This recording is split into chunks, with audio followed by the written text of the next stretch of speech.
Yun, magandang araw po sa inyo lahat. Welcome po sa Makapili TV. So mainit pa po yung issue kung saan nga po may lumantad na isang testigo na di umano binayaran daw po ni Senator Hontiveros para mag-testify, para idiin, para makasuhan itong si Pastor Kibuloy, at sila VP Sara, sila Pangulong Duterte. So may kanya-kanya po silang mga opinyon at reaksyon tungkol po sa nangyaring pagbaliktad nga ng isang witness. Ngayon, ito, napag-usapan na rin naman po natin nakaraan yung kay Attorney Topacio, di ba? Meron siya mga sinabi regarding nga doon kay Senator Hontiveros, yung kanyang diskarte, yung kanyang galawan tungkol sa pagtatanim ng mga peking witness. Ngayon, ito, panoorin na lang po natin dito kung ano yung naging reaksyon naman ni Banat Bay doon sa isiniwalat ni Attorney Topacio tungkol dito kay Senator Hontiveros. Ito, panoorin po natin. Pero bago yan, painitin na kagad natin. Meron pong bagong revelasyon po si Topacio. Naka, Topacio! Ikaw talaga, oo. At meron siyang challenge dito kay Ontiveros. Oh, pakinggi ha. Katulad niyan si Rizzo Ontiveros. Iba, may lumabas na witness na siya daw ay binayaran para siya ay mag-testify kay Apollo Kibuloy. Laban kay Pastor Apollo Kibuloy. Alam niyo po, hindi na po ako nagugulat dyan eh. Kasi ako personal, nakausap kami. Naku, Mga sandali. Bago mo ituloy, para medyo mag-relax tayo, ito, alam niyo to ginagamit ko. Ano to, inhaler galing sa Thailand. Oh.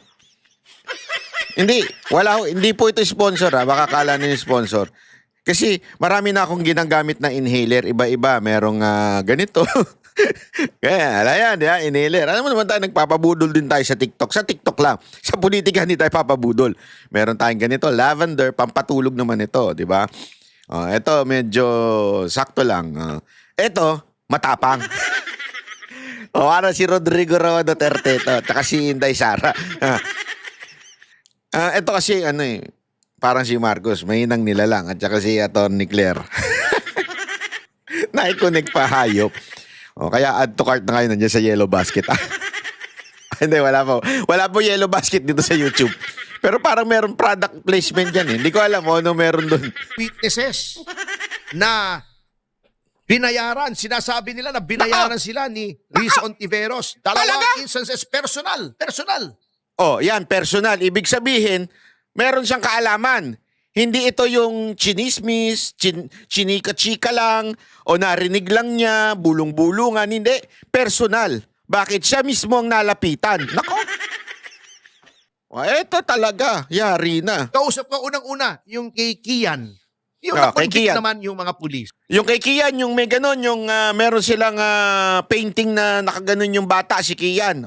Ayoko na lang magsalita, pero meron sa akin nagsabi. Ayoko na lang sabihin, siyempre, baka patay na po yung tao. Si Kian! Ganun kaagad yung sabi sa akin, si Kian! Kilala dito sa amin yan. Ganun ang kaagad. Alam nyo mga kababayan, may narinig at napanood din ako na regarding nga daw dyan kay Kian De Los Santos. May nagsasabi na yung karakter nga daw dyan ni Kian De Los Santos sa area niya, hindi maganda. Malayong malayo sa pinoportrait nung ginanap yung hearing na sinasabi nila na wala raw kinalaman, mabait na tao daw yung bata na yan. Pero pag pumunta ka dun sa area kung saan nakatira itong Kian De Los Santos, hati, iba-iba yung kanilang mga komento regarding sa pagkatao ni Kian De Los Santos. Kaya yung sinasabi dito ni Banat Bay, medyo sumasang-ayon tayo ng kakaunti. Dahil nga, syempre, kailangan pa rin natin balansehin yung mga hearsay, di ba? So, kailangan maging pa rin tayo, medyo mag-research pa tayo para mapatotohanan natin yung ating kutob. Pero sa sinasabi nga ni Banat Bay, mukhang ay second demotion. Ganun ang kaagad sa akin. Sabi ko, patay na yung tao, ikaw naman. Basta, si Kian! Yun ang kaagad na sabi sa akin. Sabi naman nito. Kaya nga dito, tingnan mo. Talaga naman kung may kasalanan, karapat-rapat naman talagang ma-convict. Oh, may justice. Oo, din. may justice. Pero, sabi ni Congressman Jing Paras, ayan, Nako. buhay na testigo ni Congressman Jing So, dalawa silang nilapitan. Pwedeng siyang pasinungalingan ni Jing Paras, eh. Paras. Yung tatay ng isang bata, nagre-reklamo, minor ito Minor. kinuha daw yung anak niya sa kanya nang walang pahintulot. Nako, dapat dyan, kidnapping. Kinuha ng walang pahintulot, minor. Abay, mahilig pala ito sa minor si Ontiveros. Di umano, allegedly. Sabi ni Topacio, hindi ako. Nililinaw lang natin. Rizon Tiveros. So lumapit kami sa CIDG. Kasama namin yung tatay, nagreklamo. Kaya Aray! yan, kasama yung isang opisyal ng CIDG, kasama yung VACC o yung Volunteers Against Crime and Corruption, kasama si dating Congressman Jing Paras. Pumunta Nako! kami sa Senado para kausapin si Senator Rizon Ontiveros. Pero nakakapagtaka mga kababayan, no? Parang hindi yata natin nabalitaan yun. Parang wala yata nag-cover na mainstream media regarding dun sa sinasabi ni Atty. Topacio na pinuntahan daw nila kasama ang CIDG para kunin yung minor de edad na kinuha daw di umano ni Senator Hontiveros. So doon pa lang may parang kidnapping na nga na matatawag doon dahil sa pilitan hindi alam ng mga magulang, di ba? Pero bakit hindi man lang na ano yun, na mainstream media? Natakot yata nung nalaman may CIDG, hindi kami hinarap, wala daw. Sabi noong staff niya. Although, sabi ng mga tao roon, nandun daw. Hindi Naku na po. namin pinili, siyempre. Ayaw naman nating bastusin yun, senador yun eh. So, pinuntahan pa sa Senado. Ito, sabihin, ito'y talaga, person information. Ibig sabihin, talagang may hakbang sila. Pinuntahan pa nila si Ontiveros doon sa Senado dahil nga yung minor, ay, naku po, grabe ang ginawa. Hindi, sandali. Hindi ginawang Ibig sabihin yung kinuha na walang pahintulot para maging witness.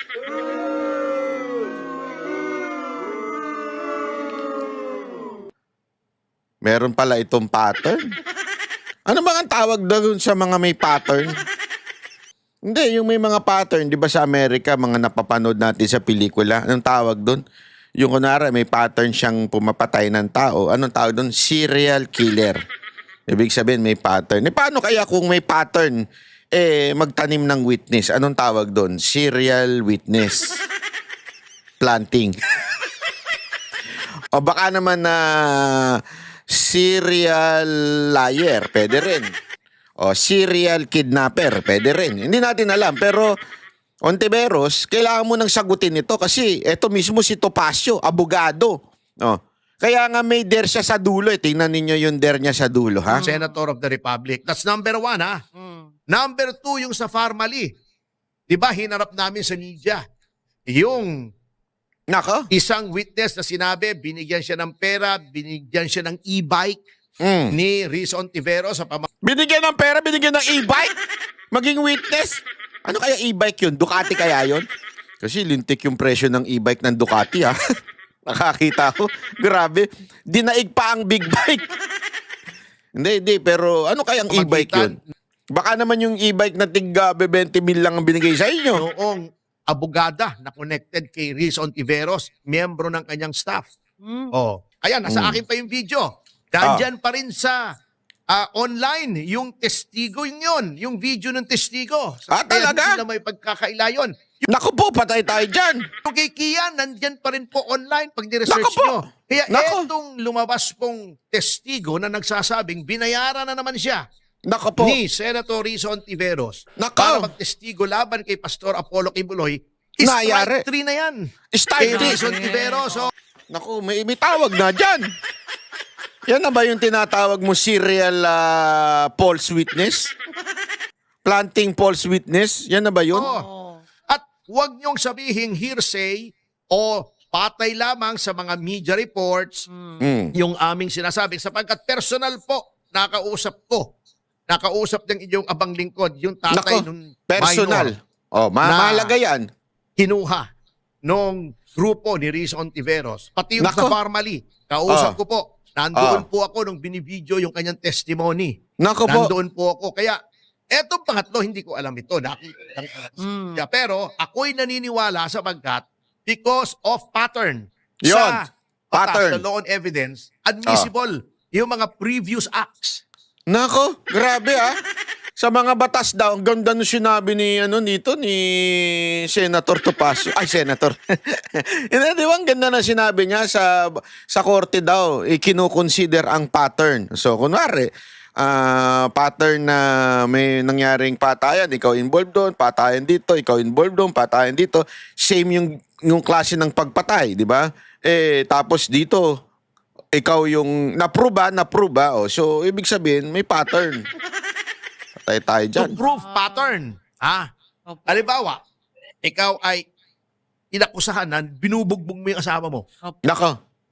Yung binubugbog mo yung girlfriend mo. Okay. Maglalabas ng Nag-girlfriend ka pa, bubugbugin mo naman. Na sinabi, nabugbog din po ako. Hindi yun pwedeng ebidensya na guilty siya na binugbog niya yung kasalukuyan niyang girlfriend. Okay. Pero, evidence yun to show pattern. Pattern of behavior. At ang pattern po ng behavior ni Rizzo Ontiveros ay talagang mahilig po siyang magbayad ng testigo. At dapat po yan ay imbestigahan ng Ethics Committee ng Senado. Ayan, At siguro dapat. ay papayo ko dito sa abogado ni Pastor Kibuloy na naghain ng Ethics Committee complaint pagdating ng 20th Congress dun sa Senado. Nako. Attorney Torion, yung pinakamalupit na abogado ng dyan sa KOJC. Maganda mag-ain ka ng ethics complaint, 'di ba? Dito kay Ontiveros para sobra ito, hindi maganda ito. Kung totoo ito kung totoo ito, hindi maganda ito, mantakin mo isang senador. At saka ang dami pang involved diyan. Na-involved dyan yung sinasabi, si Torre, nandun din daw. At saka yung Office of the President through the Office of the Special Assistant to the President. So, ibig sabihin, this is a organized, di ba? Organized propaganda, organized na i-discredit ang Vice President of the Republic. Organisado ito. At